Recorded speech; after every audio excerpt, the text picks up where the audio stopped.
사랑하는 교우 여러분, 귀하신 주님의 이름으로 문안합니다. 지난 한 주간 주의 은혜 가운데 다들 평안하셨습니까?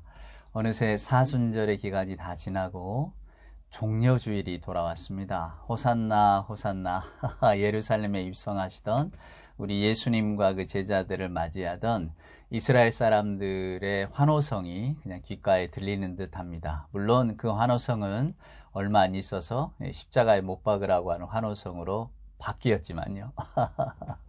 종료주일입니다. 기쁨의 주일이고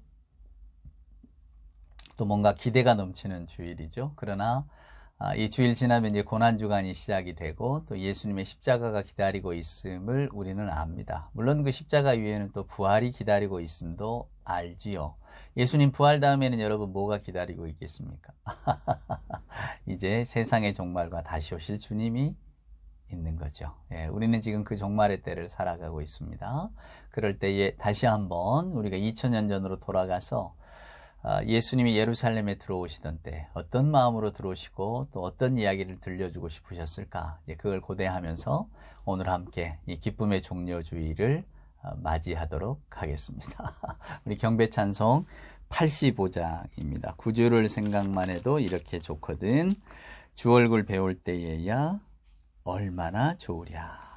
오늘은 1절과 4절의 찬송가를 함께 불러보도록 하겠습니다. 구주를 생각만 해도 이렇게 좋거든. 주 얼굴 배울 때에야 얼마나 좋으랴. 예수의 넓은 사랑을 어찌 다 말하랴. 주 사랑받은 사람만 그 사랑 알도다. 아멘.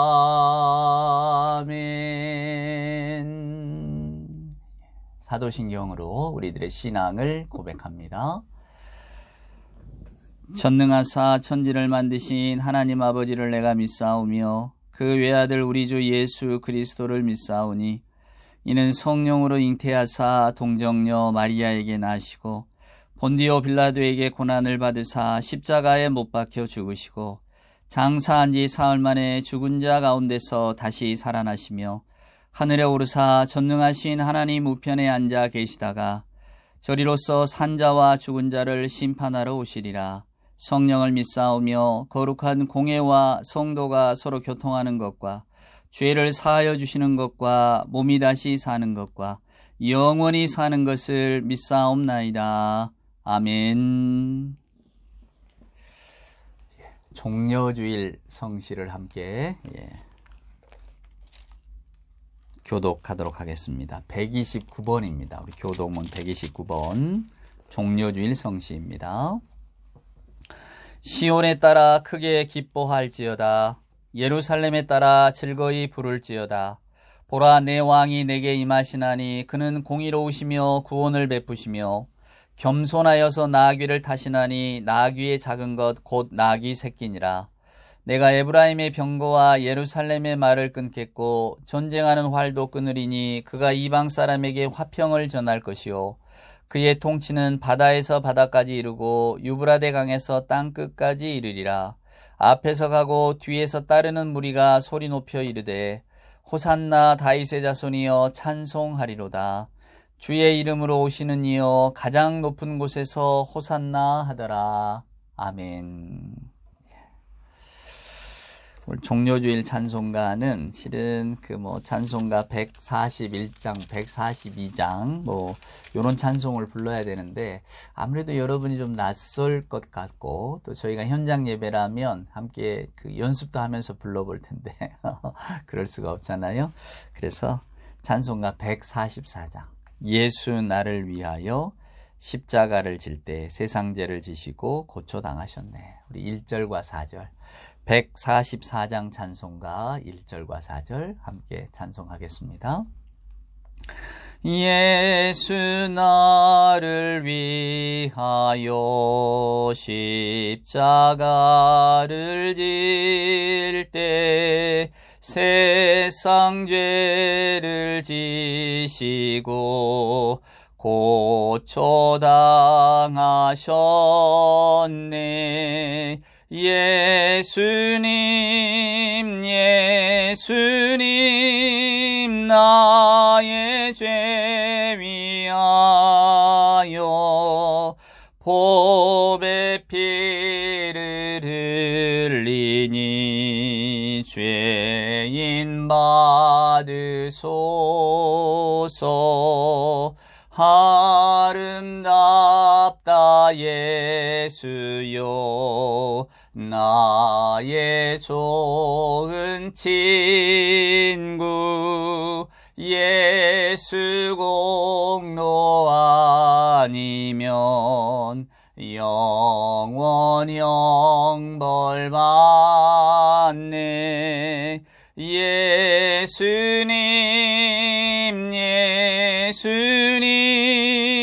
나의 죄 위하여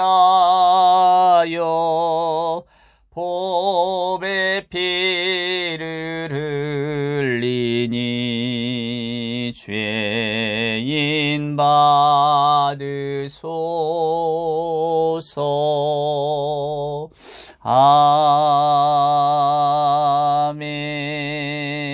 아멘. 기도합시다. 사랑과 은총으로 함께 하시는 아버지 하나님 감사합니다. 사순절의 기간 저희들 은혜 중에 잘 보내게 하시고 때로는 금식으로 때로는 기도로 예루살렘에서 골고다까지 우리 주님을 기억하며 저희들 살아가게 하시니 하나님 감사합니다.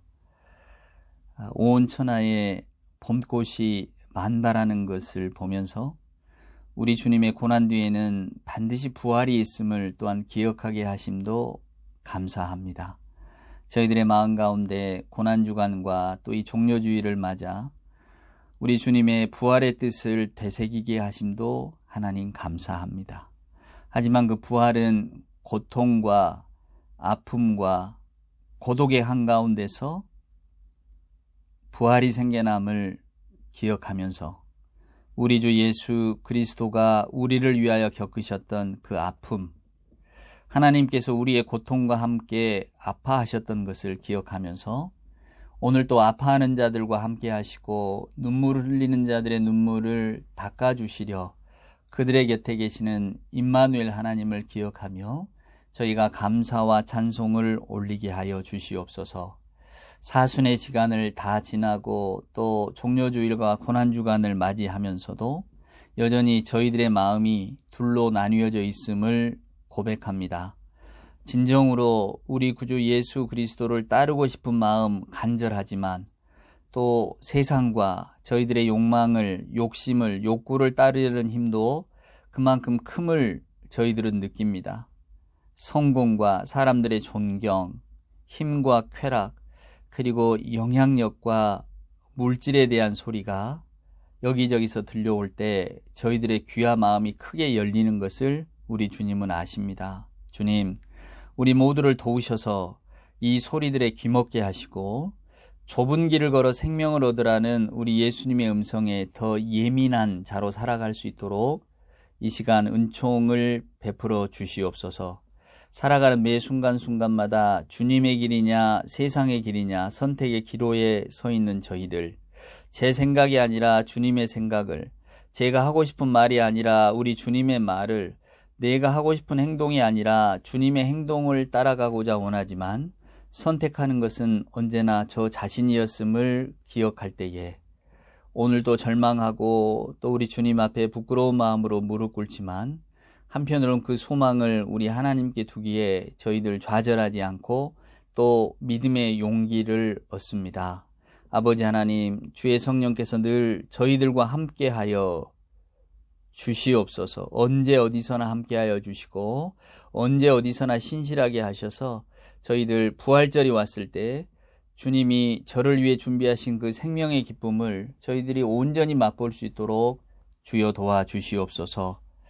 십자가 후에 십자가가 있기에 부활이 있음을 우리가 기억합니다. 고통과 고뇌가 있기에 신앙의 뜻이 있고, 고통과 슬픔이 있기에 희망이 있고, 부활이 있음을 저희가 기억합니다. 아버지 하나님, 이 복된 예배의 한 시간, 십자가의 고통을 지고 가신 우리 주님을 기억하는 시간이 되게 하여 주시옵소서. 그리하여 십자가의 고통 후에 찾아오는 부활의 기쁨을 깨달아 알 수 있는 우리 모두가 되게 하여 주옵소서. 생명의 주 부활의 주님으로 오신 우리 구주 예수 그리스도 귀하신 이름으로 간절히 기도드리옵나이다. 아멘.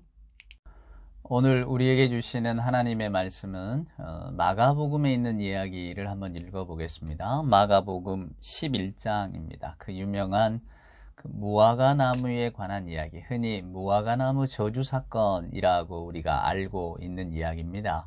우리 예수님께서 누구를 저주하신 적은 없으시니까 무화과 나무를 저주했다 좀 낯설기는 한데, 하여간 그렇게 알려진 이야기, 여러분도 잘 아시고, 저도 몇 년 전에 이 설교 말씀을 여러분과 함께 나눈 기억이 나는데, 이제 종료주일인지라 한 번 더 이 말씀을 보도록 하겠습니다.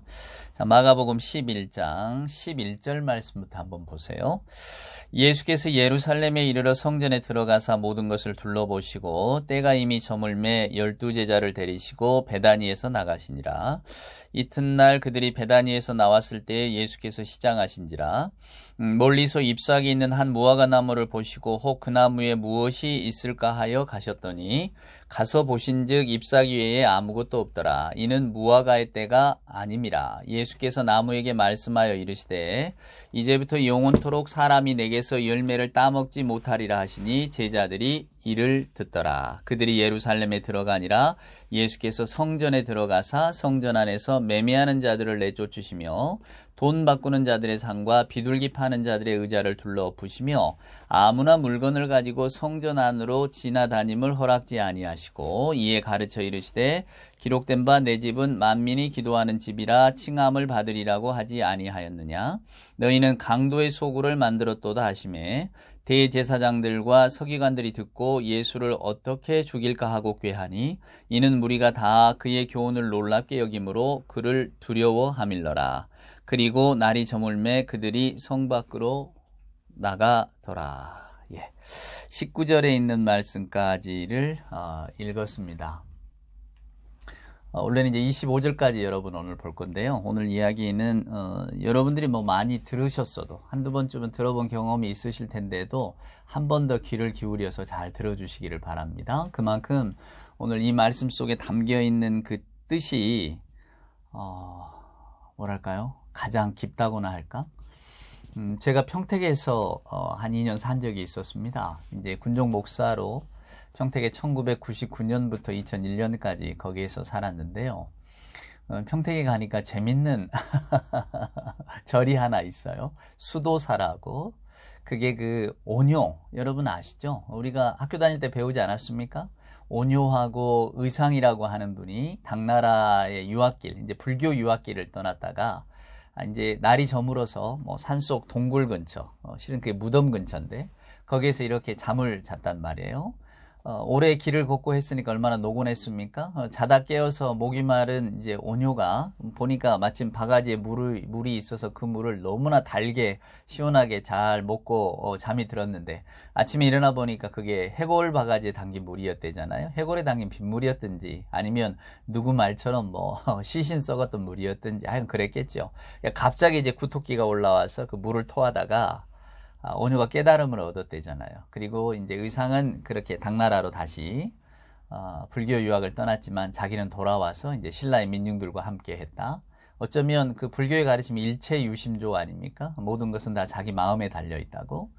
이제 이 온유라고 하는 분이 거기서 큰 깨달음을 얻었다. 근데 제가 평택에 가보니까 평택 그 포승 쪽에 제가 있었거든요. 근데 그쪽에 수도사라고 하는 절이 있는데 거기 바로 그 온조가 그 해골바가지 물을 먹고 깨달았다는 거예요.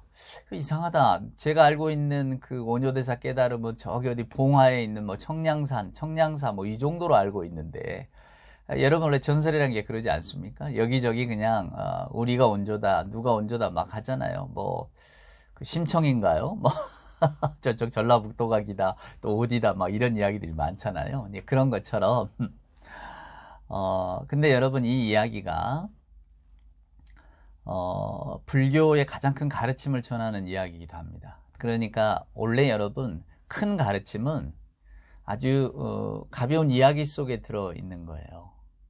우리 이야기도 마찬가지입니다. 성경도 저나 여러분이 이게 그 믿음의 눈으로 보아야지, 그리고 믿음을 가르쳐주는 이야기잖아요. 그러니까 그 이야기 속에 단순히 표면적인 이야기 말고도 훨씬 더 깊은 뜻이 숨어 있다 그 말입니다. 그것이 저나 여러분에게 그냥 이렇게 이야기로 들려지니까 우리가 어떤 이런 말씀을 읽을 때에 이 말씀에 깊이 들어가지 못하고 그냥 단순히 그냥 이야기인 줄만 치부하고 말 뿐이죠. 오늘 이 무화과 나무 이야기가 여러분 실은 그 오녀의 그 해골바가지 같은 이야기입니다. 어쩌면 그 기독교의 어떤 정수를 뚫고 있다고나 할까요? 그래서 저는 이 이야기를 굉장히 의미 있게 기억합니다. 그 영국의 유명한 버틀란드 러셀이라고 하는 철학자가 있어요. 근데 그분이 왜 나는 그리스도인이 아닌가 이런 책을 써서 또 많은 사람들의 마음을 사로잡았다는데, 그때 이 이야기가 등장을 합니다. 이제 뭐 무화과의 때도 아니었다는데 그 무화과 나무를 저주한 예수, 이게 과연 종교 지도자 혹은 뭐 어떤 그 우리 인류의 구원자라고 할 수 있겠나? 아니 무화과 나무가 무슨 잘못이 있다고, 또 때도 아니었으니까 당연히 열매가 없지. 그걸 보고 저주했다는 것은 이건 좀 너무한 거 아닌가? 근데 이런 분을 어떤 그 종교의 어떤 시조로 섬겨야 된다는 건 나는 못마땅하다. 뭐 그런 글을 그분의 글에 나와 있으니까요. 저는 처음에 좀 고개를 갸웃거렸어요. 그래도 세계적인 지성 아닙니까? 석학이고 말입니다. 철학자이자 수학자이고 사람들의 존경을 받는 분인데 어쩜 이렇게 성경의 이야기를 곡해할 수가 있는가? 그러니까 앞뒤 문맥과 어떤 신앙에 담겨져 있는 이 캐리그마를 보지 않고 그냥 단순히 무화과 나무, 이걸 저주하셨으니까 이건 제대로 된 종교 지도자라고 할 수 없다. 이렇게 봤다는 것은 참 이게 어이가 없더라고요. 오늘 제가 왜 어이가 없었는지를 여러분께 또 설명을 드리려고 합니다. 여러분, 성경은 어린아이들에게 들려주는 이야기책이 아닙니다. 그래서 그냥 그대로 읽으면, 우리가 이솝우화를 읽을 때 그대로 읽지 않잖아요. 여우와 심포도 같은 이야기를 읽거나 아니면 그 욕심 많은 개 몰고 있던 그 뼈다귀를 밑에 보고 말입니다. 물그림자를 보고 짖어서 잃어버린 이야기를 단순히 야 세상에 저렇게 멍청한 개가 어딨냐, 이렇게 치부하는 게 여러분 아니잖아요. 뭐 여우 저런 놈이 어디 있는가, 지가 못 따먹으니까 그냥 심포도라고 말해. 아이고 여우가 꾀가 많다더니 과연 여우는 핑계도 많구나. 이렇게 읽는 사람이 누가 있어요, 여러분? 대여섯 살짜리 어린아이라면 그 말씀을 그대로 읽을 수도 있겠죠, 그 이야기를. 하지만 어른인 우리는 이솝우화라고 하잖아요. 동물의 이야기를 빗대서 인간에게 무언가를 전달해주는. 여러분, 성경은 하나님의 이야기입니다. 하나님이 인간을 찾아오신 이야기고, 그리고 하나님께서 우리 인간에게 믿음이 무엇인지, 하나님을 진정으로 섬긴다는 것이 무엇인지를 알려주고 들려주는 책이에요. 그러니까 이 성경 속에는 굉장히 깊은 의미, 함의가 숨어 있다 그 말입니다. 근데 그 이면을 보지 않고 단순히 무화과 나무 때도 아닌데 열매를 맺을 리가 없잖아. 근데 예수께서는 당신이 배가 고팠는데 뭘 먹고 싶었는데 이게 무화과가 열매가 없다고 저주하셔서 말라버리게 하셨다고? 뭐 세상에 이런 분이 어디 있는가? 아마 저나 여러분 같아도 이 이야기를 그대로만 읽으면 야 이게 무슨 말도 안 되는 이야기인가 하셨을 거예요. 그런데 여러분, 이 이야기가 그런 이야기겠습니까? 얼마나 여기에 깊은 뜻이 숨어 있겠어요. 오늘 저는 여러분께 이 이야기를 드리려고 해요. 한번 보세요. 자, 지금 우리가 종료주의를 보내고 있습니다. 예수님께서 예루살렘에 들어가셨어요. 호산나 다윗의 자손이요, 호산나 다윗의 왕이요, 다윗의 이름으로 오시는 이요, 우리의 구원주, 구세주가, 성경이 말하는 메시아가 드디어 오셨구나. 자, 환영하는 무리들 속에 예수님이 오셨습니다. 그리고는 이제 그 겟세마네 동산에서 붙들리시고 재판받고 십자가에 달려 돌아가시기까지 그 일주일간 이제 우리가 보내는 거예요. 그래서 교회력으로는 고난주간이라 해서 우리가 그날을 기념하고 또 나름 예수님의 행적을 더듬어 보잖아요. 이제 오늘 그 예루살렘에 오셨을 때의 이야기 중에 하나입니다. 가장 중요한 이야기예요. 자, 제자들과 함께 예수님이 예루살렘에 들어오셔서 베단이라고 하는 곳에 머무르셨나 봅니다. 자, 예수님이 어느 날 이제 성전으로 들어가시다가 무화과 나무 한 그루를 보았습니다. 이제 오늘 우리 이야기가 그거예요. 자, 예수께서 성경은 시장하셨다 이렇게 표현합니다. 배가 고프셨다 이 말이에요. 말 문맥을 보면. 그래서 멀리서 잎사귀 있는 한 무화과 나무를 보시고 혹 그 나무에 무엇이 있을까요? 가셨더니 가서 보신즉 잎사귀에 아무것도 없더라. 이는 무화과의 때가 아닙니다. 예수께서 나무에게 말씀하여 이르시되 이제부터 영원토록 사람이 내게서 열매를 따먹지 못하리라. 자, 우리가 이 이야기만 이렇게 보면 예수님이 이해가 안 됩니다. 저도 이해가 안 됩니다. 배가 고프셨어. 근데 무화과 나무에 가니까 열매가 없어. 근데 왜 열매가 없나 했더니 무화과 나무 때가 아니래요. 그러면 당연한 거 아닙니까? 만약에 저나 여러분이 3월에 말입니다. 뭐 사과나무 밑에 가서 이건 사과나무가 분명한데 왜 사과가 없지? 라고 한다면 정말 바보 같은 짓 아닙니까? 가을이 돼야 사과가 열리는 것이지. 연못구어잖아요. 우물에서 숭늉 찾기. 말도 안 됩니다. 그죠? 근데 이 이야기를 성경에서 들려주는 이유가 뭘까를 생각해 보셔야 돼요. 자, 그 다음 이야기가 뭐가 나오냐면 성전 이야기가 나옵니다. 자, 예수께서 예루살렘에 15절에 들어갑니다. 예수께서 성전에 들어가사 성전 안에서 매매하는 자들을 내쫓으셨다. 우리는 이 성전 청결화 사건, 성전 정화 사건을 너무나 잘 기억합니다. 이 집은 만민이 기도하는 집인데 너희가 강도의 소굴을 만들었다. 예수님의 분노가 극에 달한 장면이잖아요. 화를 내서 상을 엎으시고 다 내어 쫓으시잖아요. 이 놀라운 일들이 연거푸 이어집니다. 자, 여러분, 오늘 이 복음서는 마가복음이라고 하는 복음서는 그때 예수님 당시를 지금 막 보고 어제 예수께서 이러셨다. 오늘 예수께서 이러셨다. 이렇게 쓴 책이 아닙니다.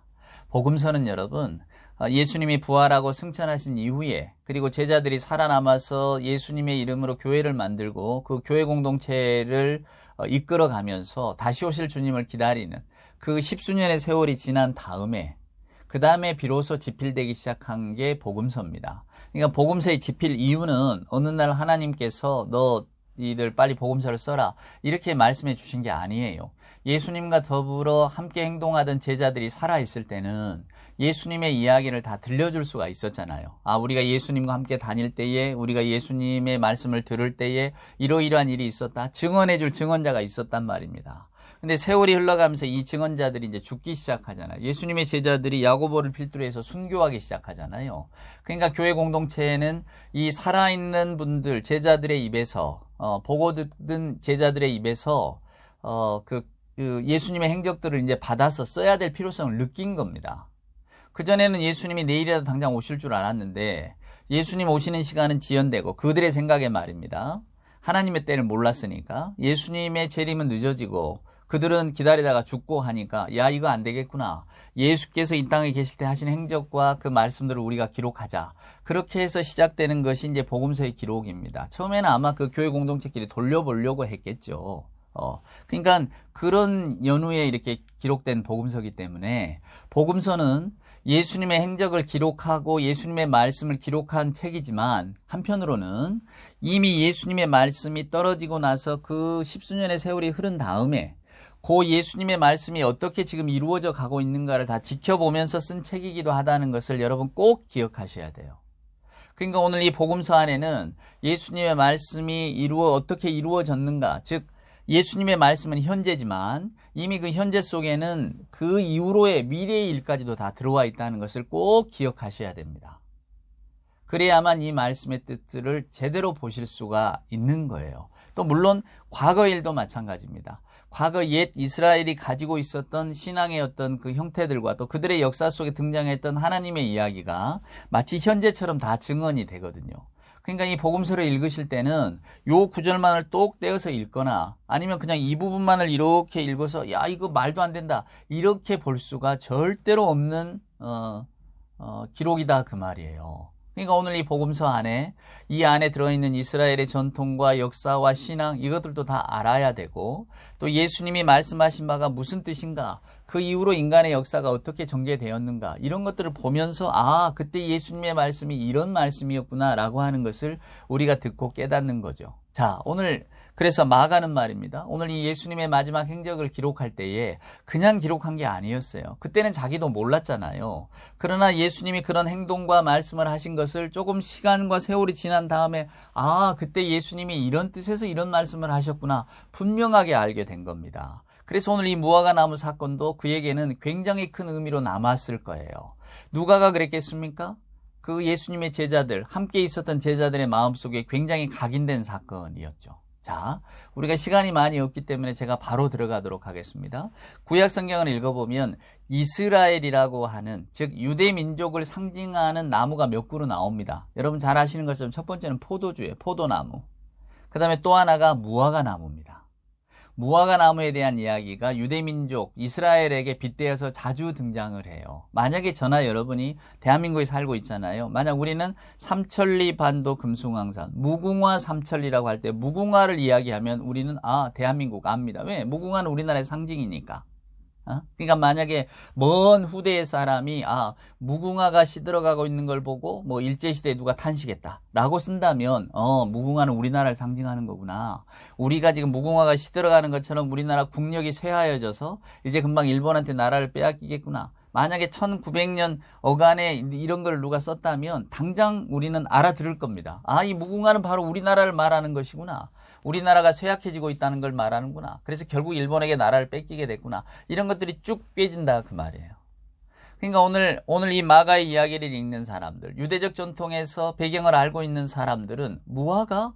아, 이건 바로 우리 유대민족을 이야기하네. 금방 알았을 거란 말입니다. 자, 그래서 예수님이 시장하셔서 여러분이 시장하셨다는 말도 굉장히 다의적인 의미가 있다는 것을 아셔야 돼요. 우리가 흔히 그 동형어라고 하잖아요. 말은 똑같지만은 그 의미가 좀 다른 거 말입니다. 그러니까 오늘 여기서 시장했다는 것도 육신의 배고픔일 수도 있어요. 그러나 영적인 갈망도 있는 겁니다.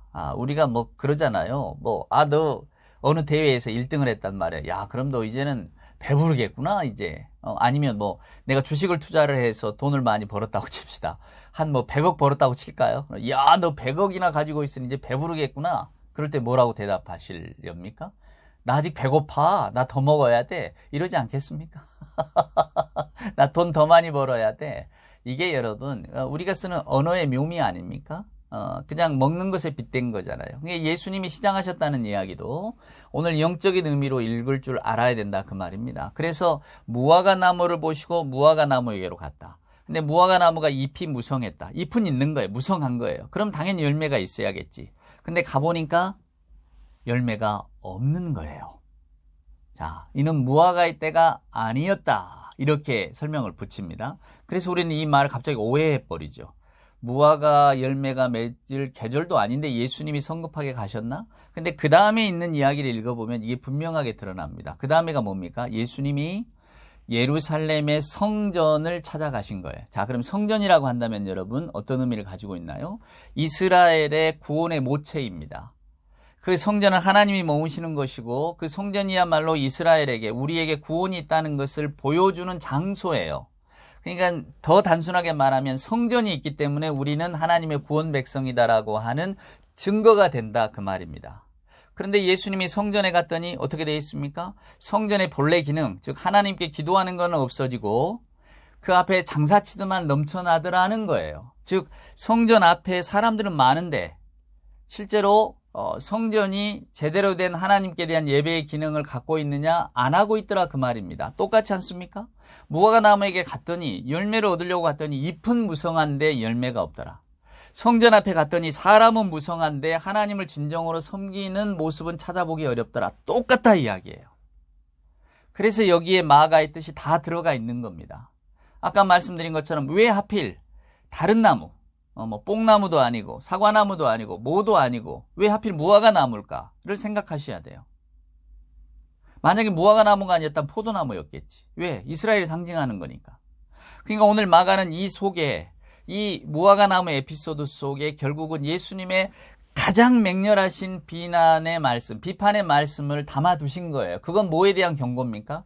이스라엘과 이스라엘의 성전에 대한 경고예요. 하나님을 믿는다고, 하나님을 섬긴다고 해놓고 너희들이 입으로는 그러지만은 실제가 뭐냐 이겁니다. 너희들의 열매, 너희들의 알갱이가 뭐냐, 너희들의 진심이 뭐냐. 아닌 거잖아요, 여러분. 아무것도 아니에요. 뭡니까? 오직 장사하는 도구일 뿐입니다. 자기 입속만을 챙길 뿐이에요. 그 안에 무슨 여러분 구원의 도리가 있습니까? 그래서 마가는 이는 무화과의 때가 아니다 선포하신 거예요. 때라는 게 뭡니까? 무화과 나무로 하나님의 구원이 그냥 이렇게 우리에게 보여지는 시대는 이제 끝났다는 거예요, 여러분. 그래서 이 때라고 하는 단어가 그냥 우리가 여러분 흔히 하는 말, 몇 시에 만납시다라고 하는 때가 크로노스. 그러나 하나님의 시간 카이로스. 이게 분명히 구분하거든요, 헬란 말은. 제가 여기까지 나가면 너무 복잡하니까 그냥 지나왔는데.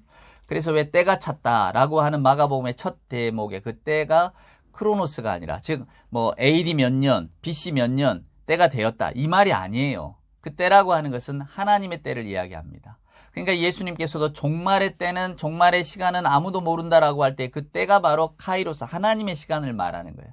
그러니까 그냥 왜 우리 세대 종말론이나 뭐 다른 어떤 이렇게 꼭 종말론자들이 하는 것처럼 무슨 뭐 1999년에 세상이 망한다, 뭐 몇 년도에 뭐 2000년에 뭐 밀레니엄 시대에 주께서 오신다 이런 얘기가 다 엉터리입니다.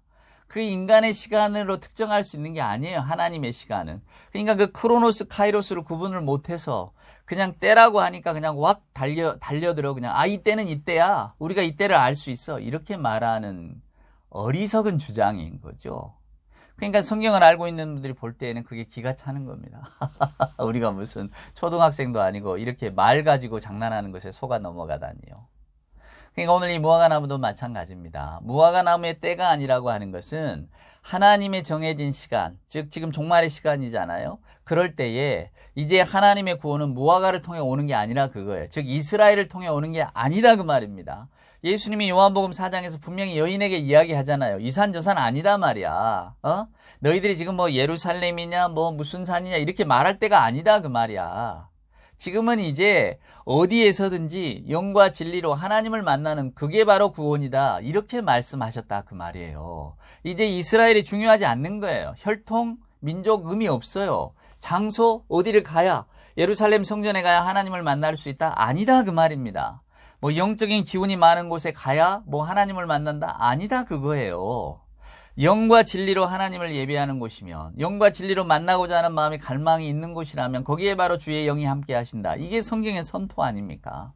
그러니까 오늘 이 이야기는 이제는 여러분 그 예루살렘 성전의 시대가 끝났다는 거예요. 그걸 마가는 무화과나무 비유를 통해서 우리에게 들려주고 있는 겁니다. 이 무화과나무 속에 담긴 큰 뜻을 보세요. 이게 바로 예루살렘 성전에 대한 예수님의 아주 준엄한 심판이자 비판이었습니다. 이제 이스라엘을 통해서 뭔가 구원이 이루어지는 거 없어요. 이제 예수가 그리스도가 된 시대가 온 겁니다. 라고 하는 것을 우리에게 보여준 거예요. 그래서 이 무화과나무 속에는 열매가 없고 그래서 이 무화과나무는 이제 없어지는 거예요. 왜? 이제 무화과의 때가 아니니까. 그리스도 예수님이 오시기 전에는 그동안의 예루살렘 성전과 이스라엘 유대민족의 신앙을 통해서 하나님을 알아가고 그리고 메시아를 기다리면서 이스라엘 사람들이 살았단 말이에요. 하나님의 뜻을 율법 속에서 찾으려고 하고 그것이 바로 우리에게 생명의 돌이인 양. 그래서 예루살렘 성전, 하나님의 성전에 잘 찾아가서 하나님께 제사를 잘 올리는 것이 구원의 가장 좋은 돌이인 양 알았단 말이에요. 그러나 하나님의 뜻은 거기 있는 게 아니었어요. 그래서 예수 그리스도를 이 땅에 보내신 거잖아요. 그래서 주님이 오시는 그 순간부터 이제는 새로운 믿음이 열렸다 그 말입니다. 새로운 하나님의 구원의 도리가 생겨났는데 그게 뭐냐면 바로 하나님의 믿음이에요. 하나님의 믿음. 그게 뭡니까? 예수 그리스도 또 말한 대로 된다라고 하는 그 믿음. 태초에 천지를 창조하실 때 하나님이 말씀하셨잖아요. 하나님이 말씀하면 그대로 됩니다. 이게 바로 믿음입니다. 자, 그래서 여러분 보세요. 우리가 19절까지 읽었잖아요. 20절입니다. 그들이 아침에 지나갈 때 무화과나무가 뿌리째 마른 것을 보고 베드로가 생각이 나서 여짜오되 랍비여 보소서 저주하신 무화과나무가 말랐나이다. 예수께서 그들에게 대답하여 이르시되 하나님을 믿으라. 내가 진실로 너희에게 이르노니 누구든지 이 산더러 들리어 바다로 던지라 하며 그 말하는 것이 이루어질 줄 알고 마음에 의심하지 아니하면 그대로 되리라. 그러므로 내가 너희에게 말하노니 무엇이든 기도하고 구하는 것은 받은 줄로 믿으라. 그리하면 너희에게 그대로 되리라. 서서 기도할 때 아무에게나 혐의가 있거든 용서하라. 그리하여 하늘에 계신 너희 아버지께서도 너희 허물을 사하여 주시리라 하시니라. 아멘. 무화과가 말랐어요. 이제는 이스라엘의 종교적인 의미, 이스라엘의 성전의 의미가 사라졌단 말이에요. 그럼 이제 우리는 무엇을 믿어야 됩니까? 무엇으로 우리는 그러면 하나님을 섬겨야 됩니까? 하나님을 향한 믿음을 무엇으로 증명해야 됩니까? 전에는 예루살렘 성전을 찾아가고 유대 율법 이야기를 듣고 그거를 순종하려고 하고 그렇게 살았는데 이제 이게 없어져 버렸다면, 이게 구원의 도리가 아니라면 무화과 나무가 마르듯이 하나님의 성전 안에서 장사하는 장사치들을 다 내쫓으시고 이제 예루살렘 성전의 시대는 끝났다고 선포하신 예수님의 이야기, 그럼 이게 끝나면 뭐가 새로 왔단 말입니까? 이걸 묻을 것 아닙니까? 그 물음에 대한 예수님의 대답이에요. 그게 뭡니까? 하나님의 믿음을 가지라는 거예요. 하나님을 믿으라라고 하니까 우리가 하나님을 믿으면 되겠지. 다 믿죠, 하나님. 안 믿는 사람 누가 있습니까? 근데 그 하나님을 믿는다고 하는, 즉 하나님의 믿음에 대한 내용이 뭐냐 그 말이에요. 그것은 말씀하신 대로 이루어지리라 하는 겁니다. 천지가 이 땅에 하나님의 말씀으로 창조되셨듯이 보라 내가 세상 끝날 달에 너희들을 심판하러 오시겠다고 하신 것 같이 아들 예수 그리스도를 너희들의 구원의 도리로 이제는 새롭게 보내겠다고, 그리하여 그리스도의 십자가 안에서 너희를 용서하시겠다고 하신 말씀, 그 말씀이 그대로 이루어지는 것을 믿으라 그 말이에요. 그게 하나님에 대한 믿음입니다, 여러분. 오늘 예수께서 말씀하신 믿음이고요. 근데 그 믿음에 보면 이제 내용이 있는 거죠. 그게 뭡니까? 자, 하나님이 말씀하셨어요. 그건 그대로 믿으면 됩니다. 여러분이 기도했어요. 하나님의 예수 그리스도의 이름으로 아버지의 뜻에 맞게 기도를 했다. 그럼 이루어지라고 보면 되는 겁니다. 요즘 우크라이나 전쟁 때문에 전 세계인들의 마음이 충격이 큽니다. 저도 볼 때마다 큽니다. 오늘날 우리 시대에 저런 전쟁과 저런 전쟁 폭력이 있구나. 제노사이드라고 하죠. 저런 학살이 있구나. 이게 말이 되는가? 기가 막히죠. 기도합니다. 하나님, 전쟁은 없어야 되는데, 전쟁 때문에 저렇게 아파하는 분들은 없어야 되는데, 믿으면 됩니다. 기도했잖아요. 하나님께서 전쟁을 종식시켜 달라고. 하나님이 언젠가는 전쟁을 끝내주실 겁니다. 그 언젠가가 우리는 언제일지 모르기 때문에 궁금하지만 우리가 기도했기 때문에 하나님이 전쟁은 없애고 인류 역사 가운데 끝내주시리라 그냥 믿으시면 돼요. 산더러 들려서 바다로 떨어지라는 것이 더 믿기 쉬울까요? 전쟁이 없어졌으면 하는 게 더 믿기 쉬울까요? 제가 한참 주례를 많이 할 때, 그때 그 주례사에 보면 이런 이야기가 나옵니다. 이제 결혼을 앞둔 신부가 어떻게 하면 평생 동안 그 남편과 혹은 이렇게 남편은 또 부인이겠죠. 부부가 서로 안 싸우고 살아갈 수 있을까? 그 방법을 좀 가르쳐 달라라고 하니까 갑자기 하나님이 그러셨다죠. 야, 그 중동 지도 좀 가져와 봐라.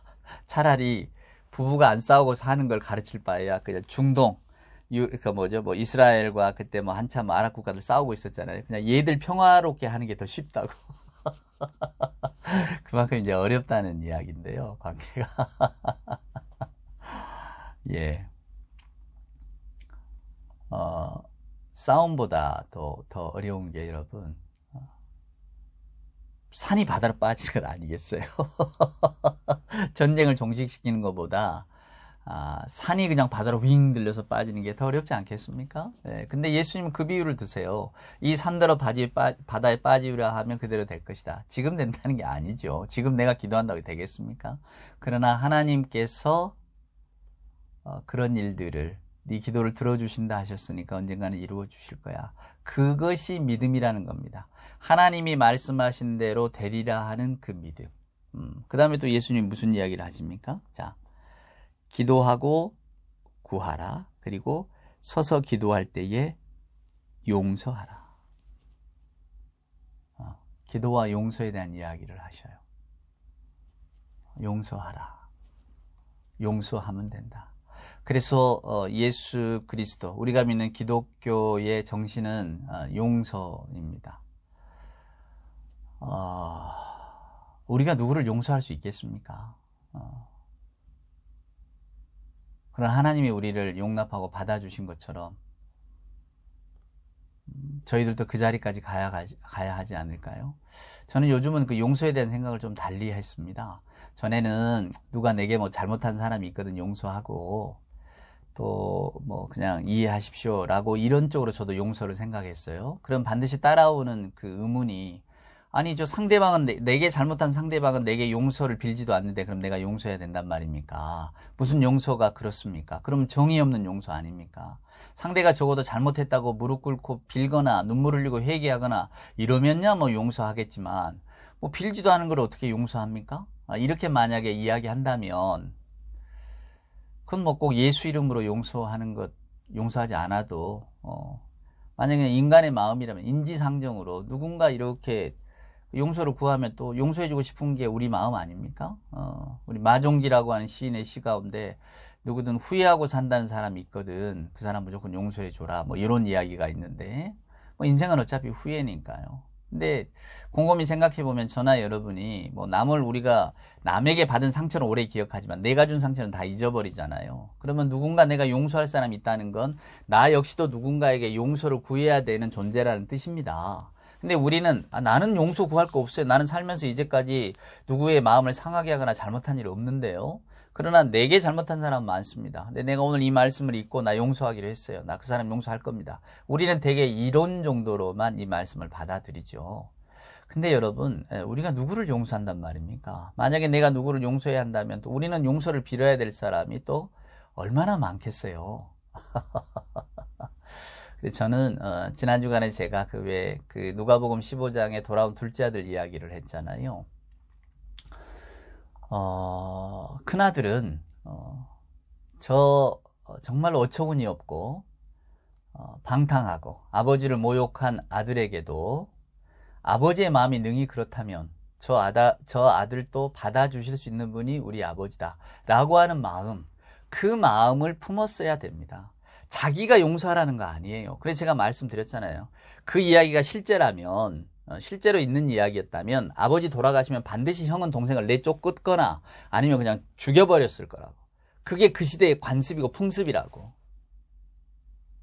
만약 그게 실제 있는 2000년 전의 이야기였다면 그렇게 그 이야기는 흘러갔을 거라고. 아버지가 계시니까 형이 못하는 것뿐이죠. 근데 그 말씀의 본질은 결국 아버지 아닙니까? 아버지는 그런 분이라는 거예요.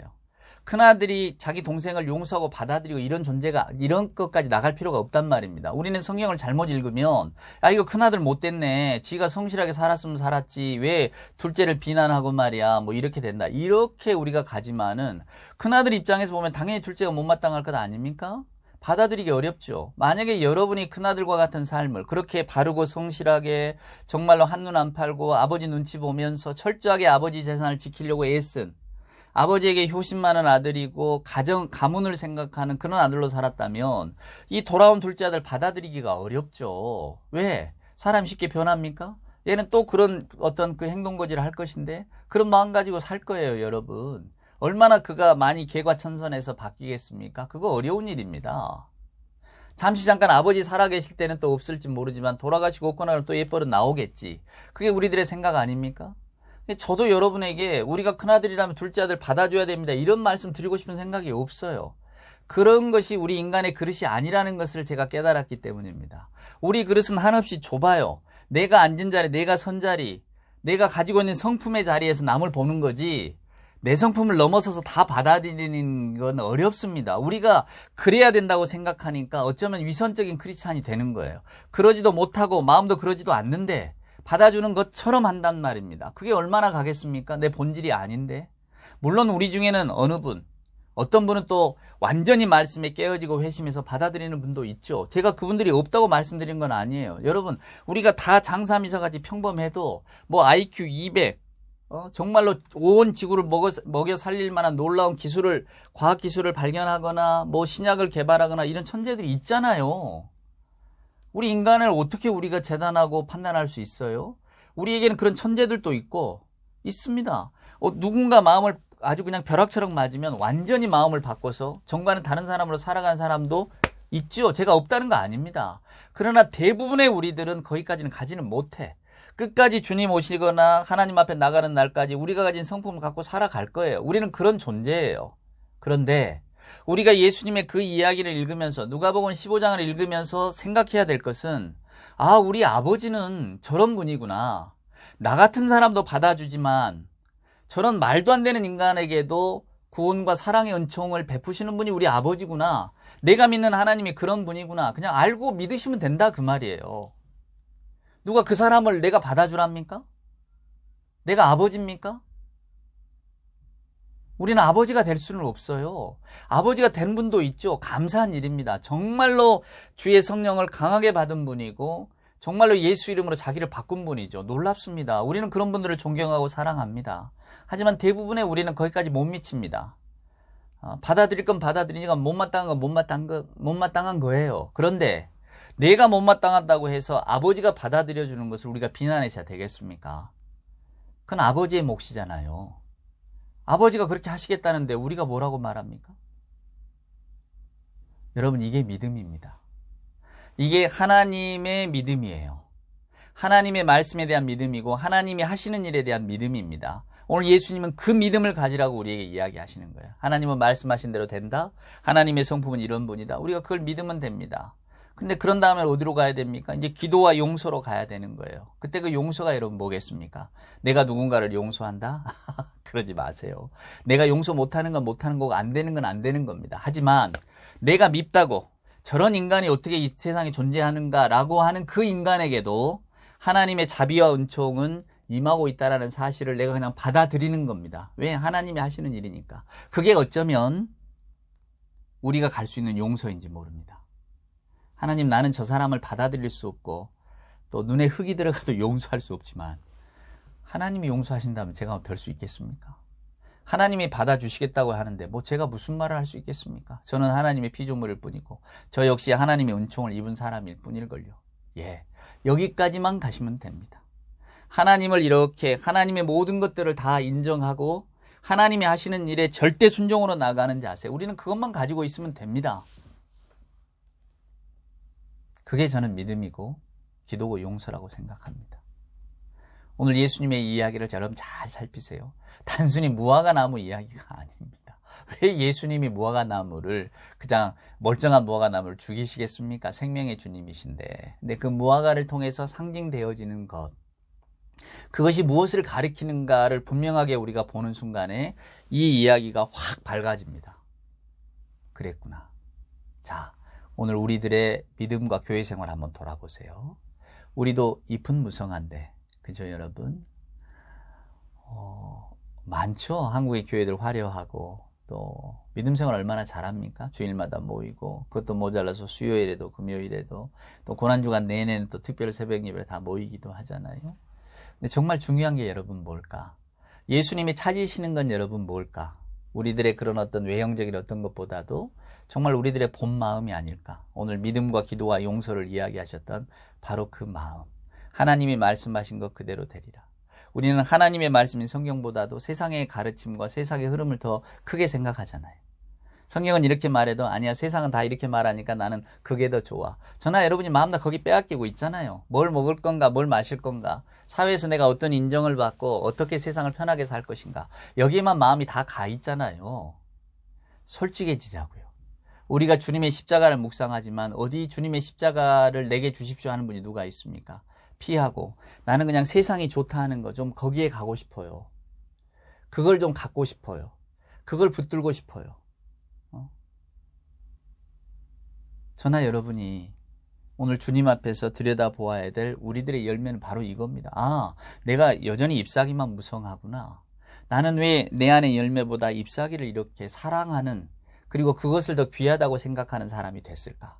오늘 예수님의 말씀은 이제 그것은 말라버릴 것인데, 그때는 다 사라질 것인데, 왜 나는 하나님이 말씀하신 더 큰 것에 대한 믿음과 갈망이 없을까? 오늘 우리가 이 본문을 읽으면서 그것을 깨달으시면 됩니다. 정말로 주님이 내게 찾고자 하는 열매는 뭘까? 그것을 보시고 아, 이거였구나 깨닫는 순간이 우리가 믿음으로 한 계단 더 올라가는 지름길이겠죠. 그것이 믿음의 진보가 아니겠습니까? 저도 오늘 그 믿음의 진보를 위해서 한번 애써 보려고 생각합니다. 여러분도 그 믿음의 진보를 위해서 애쓰시는, 정말로 잎사귀가 아니라 우리 주님이 찾으시는 열매가 뭘까를 곰곰이 생각하는 그런 이 한 주간, 고난주간 한 주간이 되었으면 정말로 좋겠습니다. 기도합시다.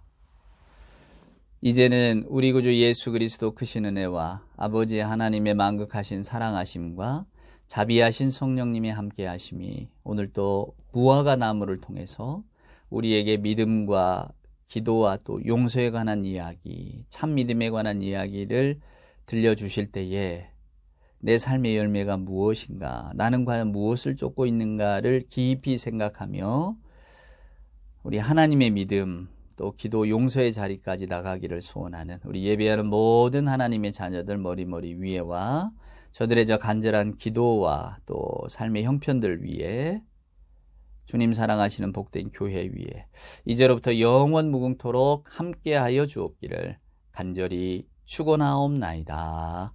아멘.